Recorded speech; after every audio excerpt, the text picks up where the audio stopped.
Bismillah. Assalamualaikum warahmatullahi wabarakatuh. Jumpa lagi bersama saya Muhammad Yusra Al-Hadi pada kesempatan yang berbahagia ini di pagi yang cerah. Hari ini kita akan memberikan sebuah motivasi kepada teman-teman, kepada para pejuang keluarga yang sedang beraktivitas, menjalankan aktivitasnya hari ini. Semoga hari ini lebih baik dari hari sebelumnya dan mendapatkan rezeki yang berkah, berlimpah, kemudian menjalankan aktivitas ini dengan penuh semangat, dengan penuh rasa syukur kita kepada Allah. Nah, pada kesempatan yang berbahagia ini saya akan membahas tentang harta dan kekayaan.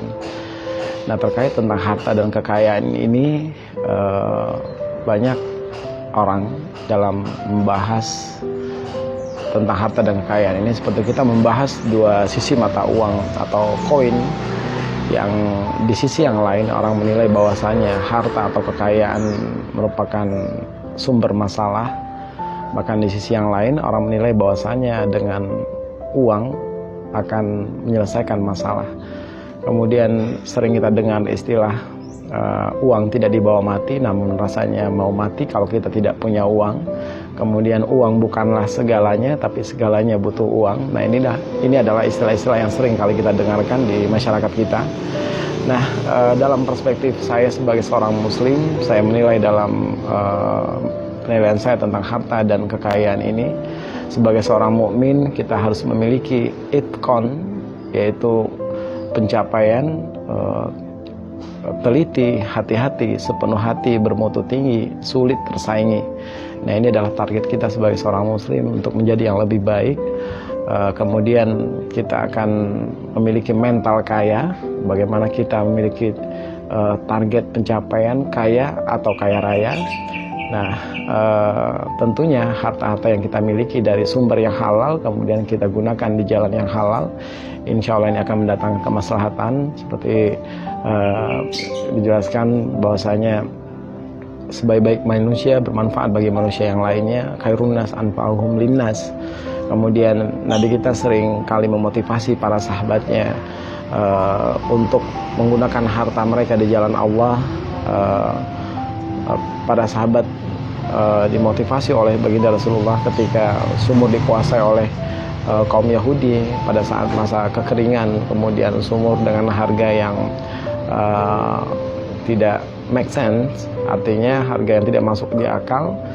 Namun ketika ini adalah suatu hal yang dibutuhkan oleh masyarakat muslim pada saat itu, Nabi kita menyarankan kepada sahabat yang kaya, yaitu kepada Utsman bin Affan, untuk membeli sumur tersebut dengan harga yang unlogik. Namun karena para kaum muslimin yang memiliki mental kaya, mereka dengan sukarela membeli sumur tersebut untuk digunakan sebagai fasilitas kaum muslimin pada masa itu.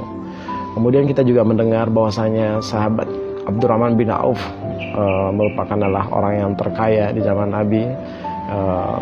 Beliau adalah orang-orang yang sering menggunakan hartanya untuk bersedekah di jalan Allah. Kemudian pada saat perang Tabuk pernah menyumbangkan 1.500 ekor kuda, kemudian 500 onta, lengkap dengan segala fasilitas yang telah tersedia di onta-onta tersebut dan juga di kuda-kuda tersebut untuk digunakan sebagai fasilitas yang digunakan untuk berperang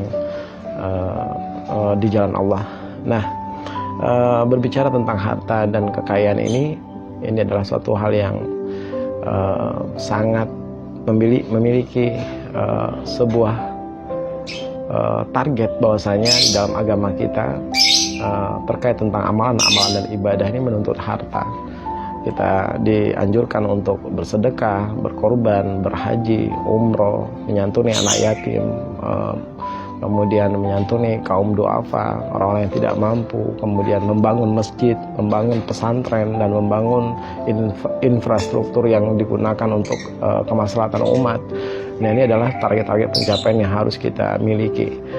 Nah, di zaman Rasulullah SAW, sahabat miskin pernah bertanya kepada baginda Rasulullah, "Ya Rasulullah, bagaimana kami sahabat yang miskin ini bisa mengikuti amalan-amalan yang mana kami beribadah Mereka juga sahabat yang kaya beribadah, namun pada saat mereka bersedekah kami tidak memiliki fadilah amma atau poin ibadah, pahala yang kita miliki sahabat miskin. Bagaimana sekiranya kami mengikuti, minimal kami bisa sederajat dengan sahabat-sahabat kami yang kaya baginda Rasulullah. Kemudian Rasulullah SAW mengajarkan kepada sahabat miskin untuk mengamalkan, untuk membaca Subhanallah 33, kemudian Alhamdulillah 33, Allahu Akbar 33. Nah, diam-diam sahabat miskin ini mengamalkan apa yang telah diajarkan oleh baginda Rasulullah. Akan tetapi sahabat kaya melihat amalan tersebut, kemudian sahabat kaya juga mengikutinya. Dan artinya ini adalah sebuah amalan yang diajarkan oleh Rasulullah. Ini tentunya amalan yang terbaik. Kemudian sahabat miskin datang untuk menjumpai Rasulullah kembali, kemudian mengatakan kepada Rasulullah, "Ya Rasulullah, bahwasanya amalan yang kau ajarkan kepada kami ternyata diikuti oleh sahabat-sahabat kami yang kaya." Apa kata Rasulullah? "Zalika fadlullahi yutihi mayasya." Itulah karunia-karunia Allah yang Allah berikan kepada hamba-hambanya yang diinginkan olehnya. Nah, dalam sebuah pelajaran untuk kita semua, bahwasanya para sahabat mereka berlomba-lomba dalam bersedekah di jalan Allah. Nah, ini adalah sebuah perniagaan yang menguntungkan. Sebagaimana Nabi kita menyatakan bahwasanya, maukah engkau kutunjukkan sebuah perniagaan yang menguntungkan, yaitu perniagaan di jalan Allah, yaitu bersedekah di jalannya. Sehingga terkait tentang harta dan kekayaan ini adalah suatu hal yang harus kita miliki, dan tentunya dari sumber yang halal, kemudian kita gunakan di jalan yang halal. Insya Allah ini akan mendatangkan keberkahan buat kita semua. Nabi kita Muhammad SAW sering memotivasi kita di dalam hadis-hadis riwayat Muslim. Misalkan, Innallaha yuhibbu taqiyul ghaniyul kafi. Allah lebih mencintai hamba-hambanya yang beriman, bertakwa, patuh, kemudian kaya, dan suka menyembunyikan amal solehnya. Nah, itu adalah hadis riwayat Muslim nomor 5266. Nah, di dalam hadis riwayat Muslim nomor 2664 ya, dijelaskan bahwasanya al-mu'minuna al-ghawiyyu khairun wa ahabbu lillahi minal mu'mini dha'ifi wa fi kullin khairun. Allah lebih mencintai mukmin yang kuat dibandingkan mukmin yang lemah, namun pada keduanya ada kebaikan.